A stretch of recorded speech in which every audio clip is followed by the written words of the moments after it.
Good morning. I want to take you back to the spiritual discipline of meditation this morning. And we're going to share a few words from Richard Foster. He was the first one that weighed in on spiritual disciplines. So let me give you a few more little notes from him. You know, he calls his book on spiritual disciplines the celebration of discipline. Listen to what he says in the opening page.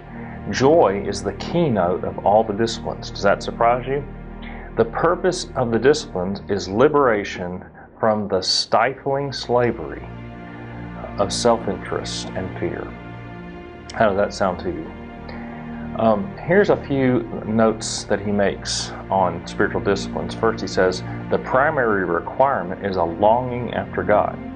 And quoting David in Psalm 42, as the heart longs for the flowing streams, so my soul longs for you, O God. My soul thirsts for God, for the living God. That's the requirement. Now, just about meditation, he says, in meditation, we're growing into a familiar friendship with Jesus.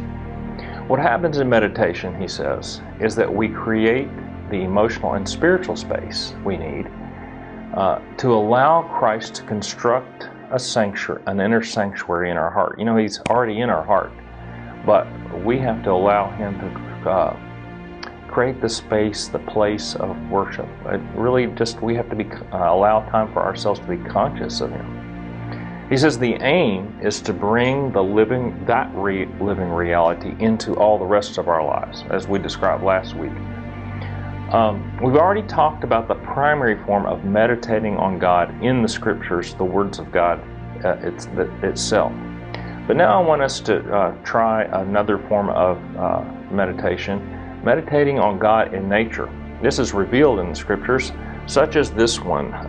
Psalm 19 says, the heavens declare the glory of God, the skies proclaim the work of His hands. Day after day they pour forth speech. Night after night they display knowledge. There is no speech or language where their voice is not heard.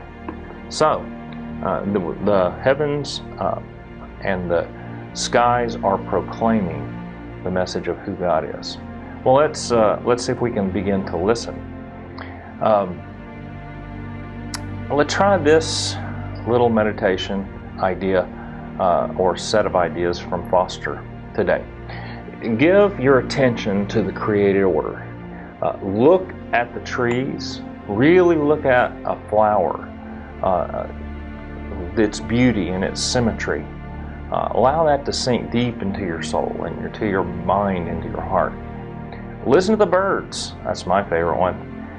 Watch the little creatures as they creep upon the earth, he says. These are humble deeds indeed, but sometimes God reaches us in these simple ways if we will just quiet ourselves and listen. So, here's my challenge. As you do, what about God does God reveal to you or make you aware of? Please share that with me in the comments section below. Maybe you'll find out what Frederick Faber found. That only to sit and think of God, oh, what a joy it is. To think the thought, to breathe the name, earth has no higher bliss. I hope so.